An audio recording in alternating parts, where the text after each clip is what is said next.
So someone asked me on YouTube, when do you do the well-tempered keyboard of Bach, das wohltemperierte Klavier from Bach? And I said, I was thinking about right when I was seeing this message. And because I did Czerny, I did Hanon, I thought, yeah, I'm thinking about doing the same thing because I love doing this stuff actually. It's quite interesting. It's a journey, and while you do it, you discover and you think about a lot of stuff that are really interesting to share. So I want to share this with you. So we'll go to the 48 Preludes and Fugues of Bach. It's 2 books. I played 6 of them in my studies and before 7 of them. And of course I had sight read some of them that I really liked, that I started practicing a bit, mostly the first book, much less the second book. And I think it's one of the greatest set ever written, and doing this in sight reading is a very good exercise because you go through all the tonalities plus sight reading fugues. I think it's the biggest nightmare you can have, sight reading fugues. So let's try. So I will create a tab for Bach, book 1, and track my practice. So there you have it, well-tempered 1. Let's start the timing.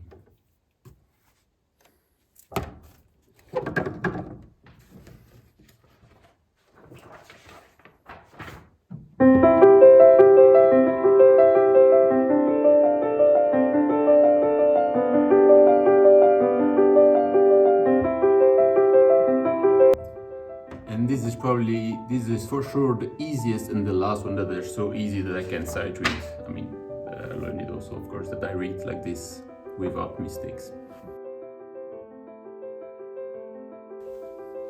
So one of the interesting is reading fugues and even practicing fugues is you have to think different voices at the same time. So different melodies, different layers at the same time. For sight reading, you have to sight read all these layers at the same time. Fingerings, you have to think about all these fingerings at the same time. It's not like one hand is easy and the other one is complex. They are both complex and they have both mostly 2 complex stuff going at the same time.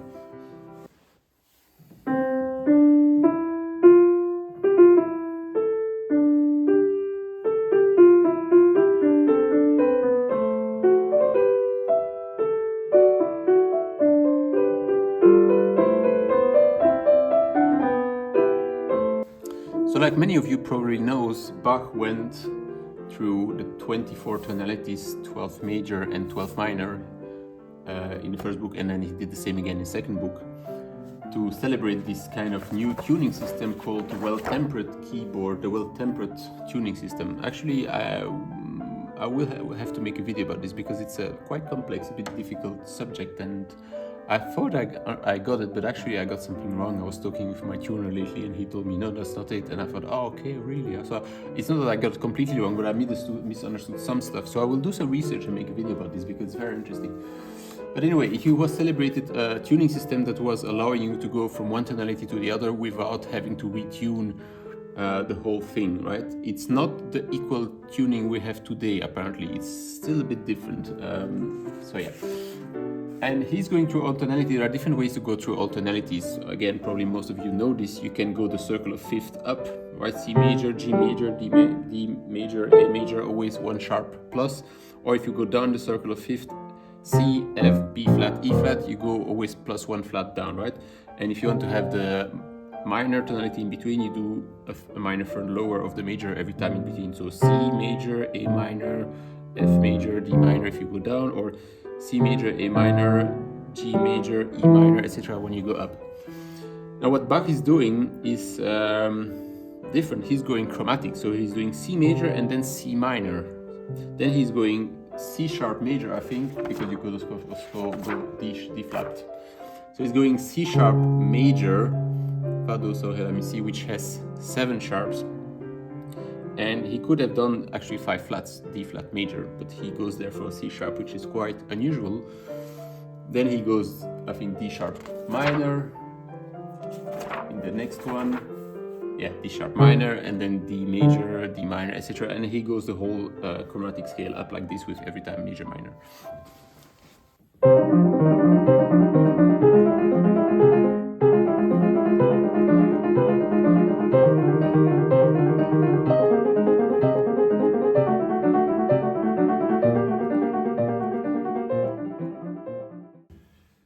these are probably the two easiest. Actually, the 10 first are a bit easier because I know them well. I've listened them a lot. I have sight read them. Students play them, right? So, for example, the Prelude and Fugues number 3 in C sharp is a tricky one because you have these 7 sharps to read. So B is sharp, make a C, and E is sharp, make F. Likewise, you have to think about this. But then when the tonality moves a bit, you have very often you have D double sharp, C double sharp, B sharp, right? D double sharp, C sharp, which get, and then on the right hand you have A sharp, G sharp, F double sharp, right? And then you have E sharp, D double sharp, E sharp, F double sharp, E sharp, D sharp, C sharp. So like it's a lot of double sharps and this kind of stuff is a good exercise actually. And one place where you really exercise this is in this. And then when you have the fugue.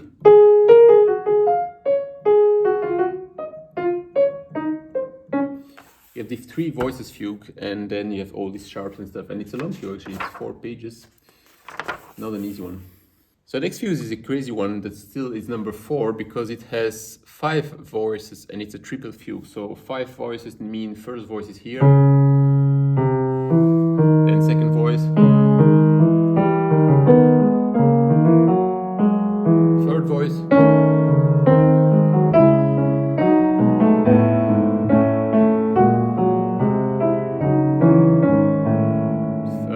voice number 4 here,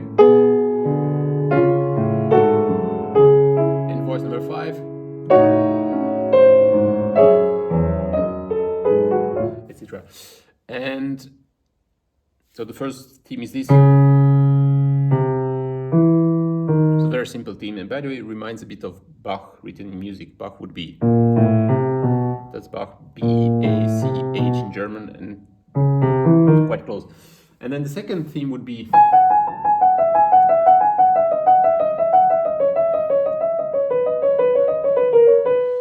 so it's a faster theme and it's very long, and of course it's the other voice is still there, right? Because it has in between, right? And then it will reverse actually the second theme.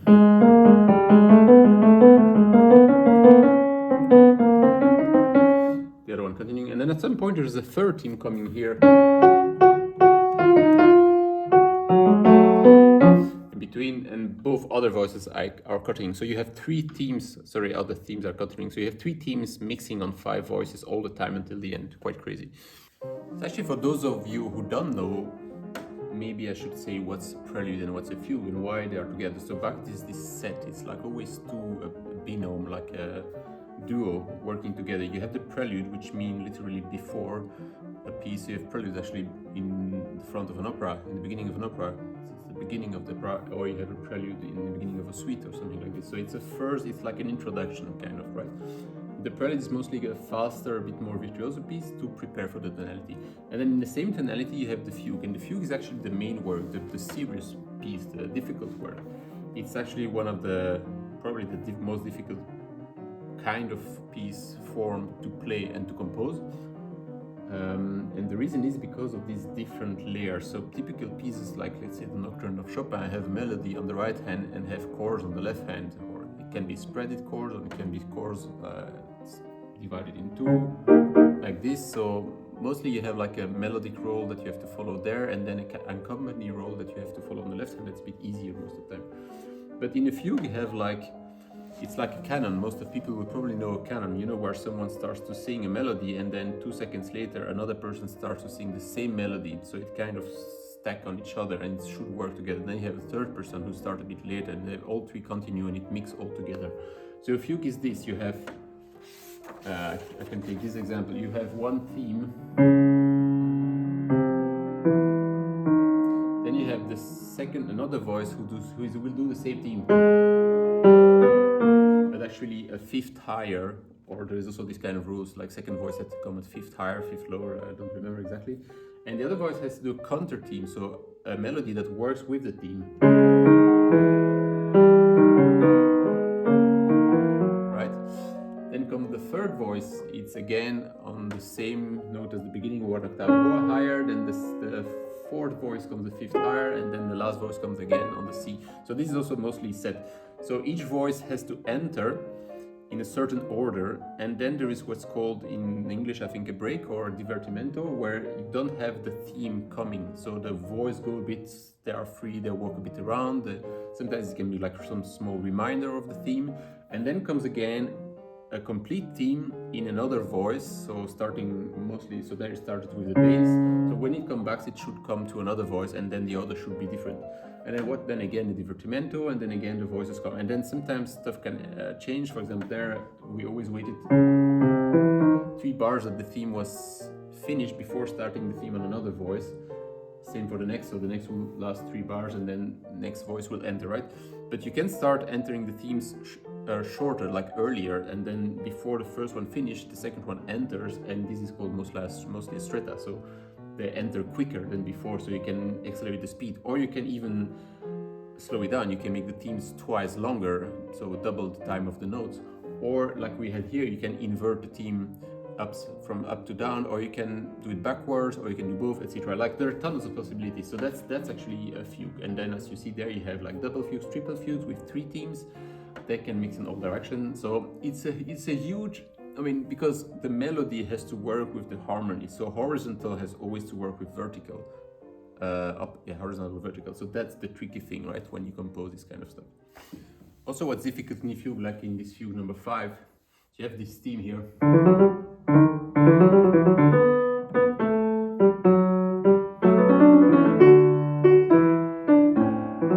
So this theme, it's quite easy when it's with the right hand. You can play it fast, but then at some point you have to hold this note and play the theme here, and you are busy here. And then it gets tricky, right? Because you have to hold this note and you have to do the rest of the theme with. It's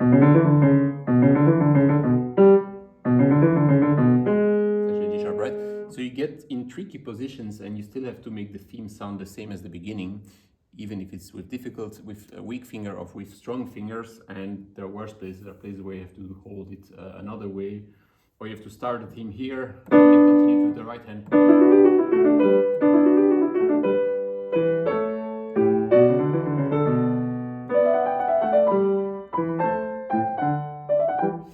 Then number 8 is one of my favorite because it's very special. He's very different to all the other ones.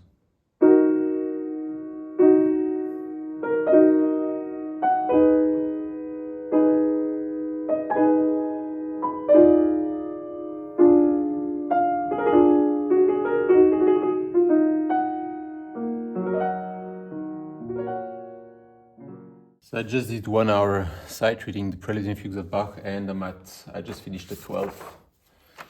And I was thinking about stuff. The 11th. So the 11th is one I practiced in F major.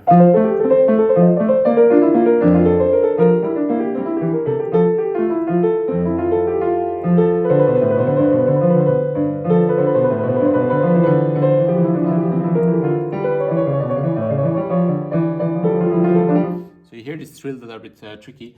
So that's one of the very difficult thing in Bach, and especially in preludes, is these trills. So you have these trills starting from down, and you have to sound. They have to sound light and free. Now you would start them like.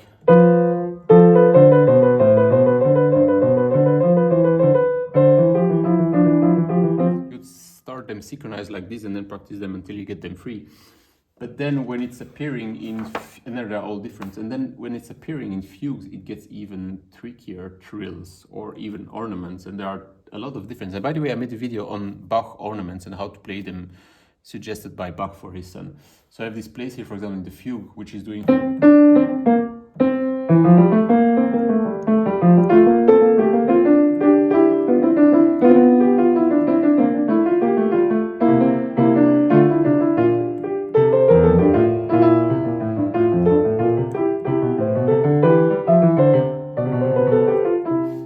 Have trills like in the middle of this, or for example,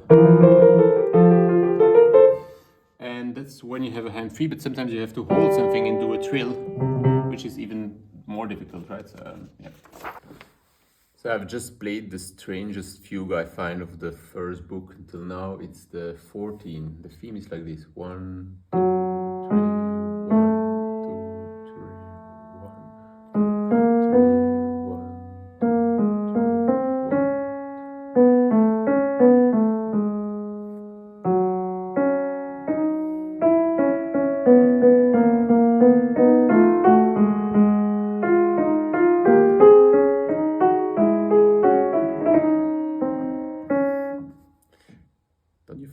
strange theme, really tricky fugue. Second day of sight reading Bach. So I did yesterday 1 hour 20. Let's see here the stats. Yeah, I did a bit over an hour. I will do today. I'm at the number 16, so that's also one that I practiced, so this will be easier. I love the fugue of this. There's this difficult trill, if I remember. No, it's not there. So there's some tricky stuff sometimes in the fugues when you want to have a voice coming out, so this will not be so much sight reading. And actually until there the sight reading was quite easy because I know them a bit by ear better, and I think second book will be more difficult, but let's see. So I'm almost done finishing reading the first book, and I really realized last time I did this I had much more trouble remembering the sharps in the beginning, the flats, so with tonalities I had a lot of trouble, and in the fugues I was struggling much more than now. I couldn't really hear what's coming, and sometimes they're like completely dark, I have no idea if it's right, which is not the case anymore actually, which is a sign also of doing this once in a while and then keeping practicing and reading other stuff makes you make progress in tonalities and sight reading. So now I'm reading the last one. It's one of my favorite actually. It's a very special one.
Amazing. I actually like it also very slow.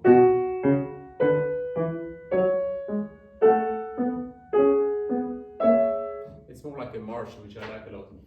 And the fugue is a long one, 4 voice. Oh wow, 6 pages. So actually the fugue is the longest of the whole book.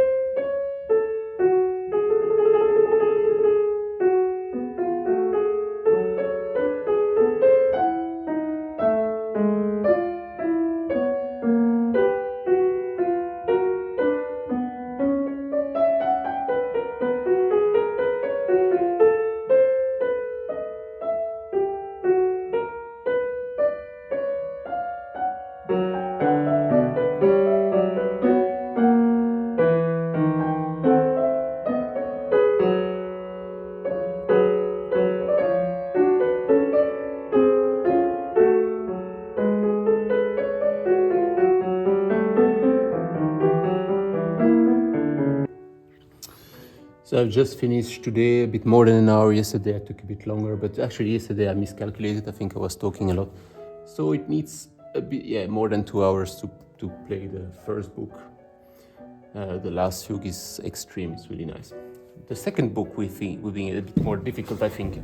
And by the way, also about Bach, I'm playing Bach with pedal, and there's this whole discussion, should you play Bach with pedal or not? There are fantastic people like Andras Schiff who play all Bach without pedal. Sounds amazing. It's very difficult because you have to think about fingerings, how to keep stuff without pedal sometimes, and sometimes it's almost impossible. And then you have people like Murray Peraya who plays Bach fantastically with pedal.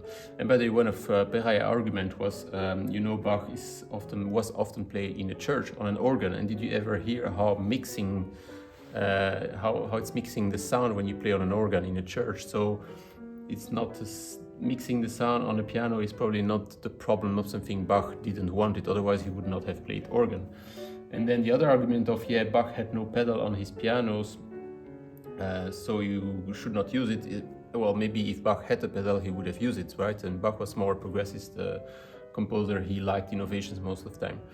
And one of the sons of Bach, I forgot which one, had a small piano where you could pull something and it was like having all the dampers going up. And he suggested to play the first prelude of Bach with this stuff, keeping this stuff up the whole prelude, so mixing all the harmonies.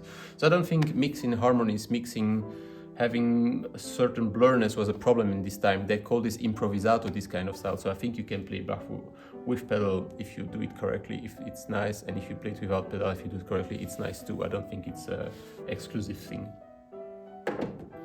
So it's day 3. Yesterday I finished the first book, today I will start the second book.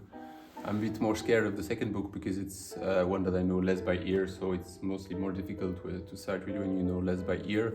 Plus it's a book that he wrote a bit later because it's 22 years later than the first book. The first book was, I think, in 1722 and the next one was 22 years later, right?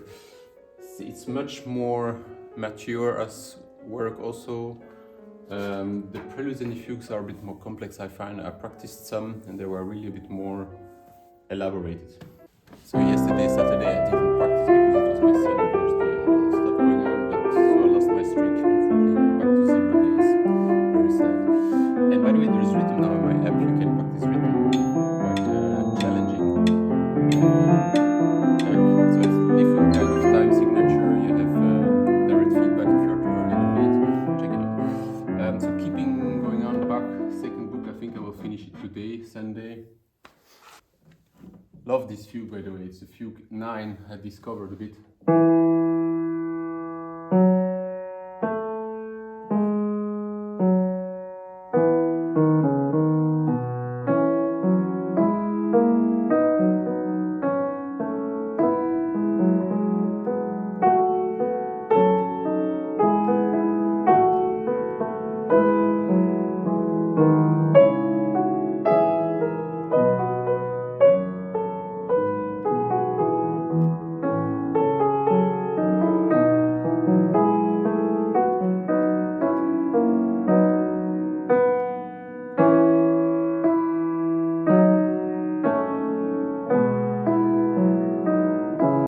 That's one I played in the past and that I really love.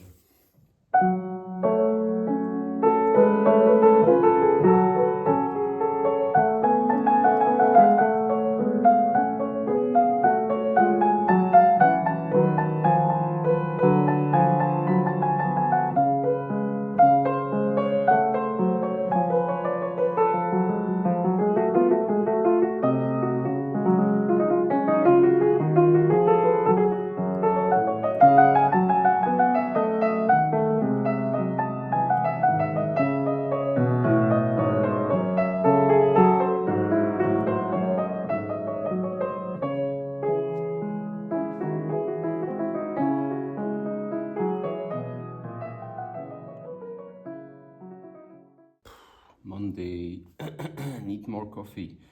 So, how was my week? Oh, it's reset to this week, unfortunately. So, yeah, I did like 2:30 for first book, 2:30 for second book, and I'm at Prelude 19. Still have 5 to read today. So, I'm at Prelude 20 now, and that's one I practice too, and I really like. It's it's one that's very chromatic with,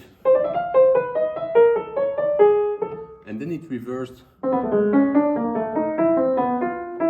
So you can see some techniques he used in the fugues, he of course used also in the preludes. And by the way, I forgot to say that second book seems to have these two parts preludes where both parts repeat twice, which is not the case in the first book.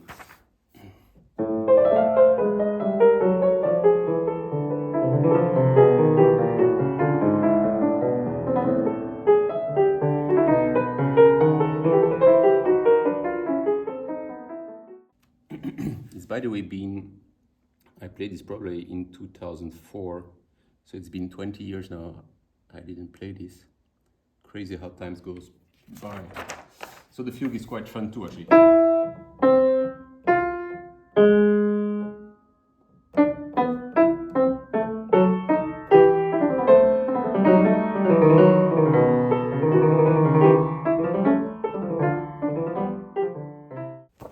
So I'm done with book 2. Actually, this was really tricky and I need it. Yeah, so it took me 2 hours 30 for the first book and 3 hours 20 for the second book, because the second book, since I didn't really know the pieces by ear, it's much more tricky, and I guess I was a bit slower. I don't think it's longer because it seems like the same amount of pages. And by the way, the second book has these preludes with, in 2 parts, you repeat each part twice, but I even didn't do this. I didn't repeat the parts, so I guess if you play it through, it must be even longer. Must have to check on Spotify, see how long both books are. So one recording I really liked from Andras Schiff. He's playing everything without pedal, and that's just a challenge in itself and sounds amazing. He's very precise. Of course, there's this famous Richter recording that's a more romantic version, I would say, and then you have a special version of Gould, which is an interesting version to listen at. It's a super master. I mean, he's mastering the piano like nobody else, but he's a bit eccentric sometimes. He's doing like bits of crazy stuff, but always with logic and common sense, or no, at least with some logic, always his own logic, which I like a lot. So what it brought me actually, I feel towards the end I was like very often going to automatic mode where I was just playing, and I realized I was thinking about stuff and my fingers were just playing, and I realized also my ear could like predict more and more what would be the next note or the next chord or the next harmony, because a big struggle also in the preludes and fugues, since it's going through all tonalities, you have a lot of difficult tonalities. So the tonalities with 5, 6, 7 sharps or flats are tricky tonalities, especially the one with 7 sharps or 7 flats, but there are not so many there. There's this one with 7 sharps, I don't remember the one with 7 flats, but then you have the one with 6 sharps or 6 flats, and this one has a lot of double sharps and double flats happening, where you start to think, you have to think this note twice higher, I mean twice half tone higher, and sometimes many in a row, so that gets tricky, because I'm not used to read this stuff, or not so much, because I would have to check, but for example, Beethoven sonatas or Mozart sonatas, they're not very often going to these crazy tonalities with 6, 7 sharps or flats. Most of them are in a bit easier tonality with 4, 3, 2, this kind of stuff. So I just realized the Bach challenge was for me reading a lot of these difficult tonalities, and towards the end I became better at it, like just ordering these things where I'm always thinking where you have 5 sharps, you have only the two last ones that are not. So I think like Fa, Do, Sol, Ré, La. There's Mi and Si in French. I learned in French. It's Mi, Si. So there's B and E who are not sharp, right? I'm always thinking these two are wide. And then if you have 5 flats, I'm thinking Si, Mi, La, Ré, Sol. And you have Do, Fa. You have C and F who are not flats. Then when you have 6, you have only one of them who are not, but the other one is also a white note, but it's a sharp or a flat. So this kind of stuff is still a bit mixed in my head sometimes when I'm sight reading, because I'm not reading this kind of tonalities very often, but there I felt I made progress with this. So I would say the biggest progress you made with reading preludes and fugues is, one, reading many lines at the same time, so reading how you say it, it's like a polyphony, yeah, reading polyphony, so many voices at the same times, and then getting familiar with tonalities. I would say is the main things that brought me reading all this Bach. So I suggest doing it. And by the way, I did this like 2 or 3 times in the past, I think, reading the whole set.